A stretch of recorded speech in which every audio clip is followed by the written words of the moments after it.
بسم اللہ الرحمن الرحیم۔ اہل سنت و جماعت کا عقیدہ ہے کہ تمام نبیوں اور رسولوں کے بعد قیامت تک جو سب سے افضل ہیں وہ حضرت ابو بکر صدیق رضی اللہ تعالی عنہ ہے۔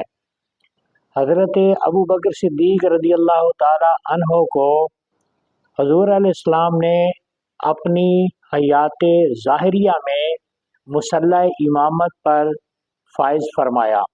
حضرت ابو بکر صدیق رضی اللہ تعالی عنہ تمام مسلمانوں کے دنیا اور دین کے امام ہیں۔ حضور علیہ وسلم نے حضرت ابو بکر صدیق رضی اللہ عنہ اور حضرت عمر فاروق رضی اللہ عنہما کے متعلق ارشاد فرمایا، ابو بکر و عمر و سیدہ کہول اہل الجنہ۔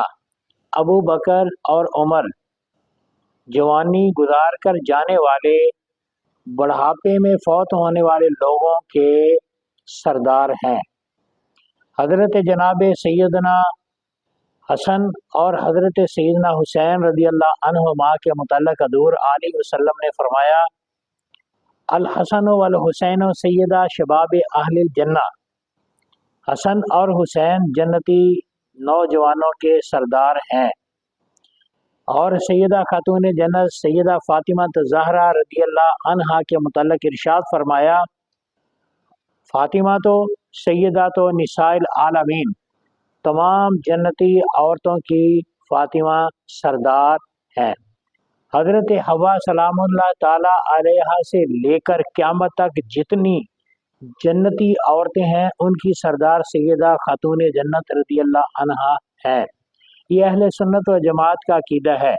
جو کوئی حضرت فاطمہ الزہرا رضی اللہ تعالی عنہا پر کسی اور کو ترجیح دے اور سردار مانے، اس کا اہل سنت سے کوئی تعلق نہیں ہے، اور جو حضرت ابو بکر صدیق رضی اللہ عنہ پر کسی اور کو فضیلت دے اس کا اہل سنت سے تعلق نہیں ہے۔ حضور علیہ السلام نے جنتی سردار حضرت ابو بکر صدیق، حضرت عمر فاروق رضی اللہ عنہما کو بنایا، اور حضور علیہ السلام نے حسن حسین، شہزادہ حسن اور شہزادہ حسین رضی اللہ عنہما اپنے دونوں نواسوں کو جنتی جوانوں کے سردار بنایا، اپنی شہزادی کو جنتی عورتوں کی سردار بنایا۔ تو اہل سنت و جماعت حسن و حسین کی سرداری بھی مانتے ہیں، حضرت ابو بکر صدیق اور حضرت عمر فاروق رضی اللہ عنہما کی سرداری بھی مانتے ہیں۔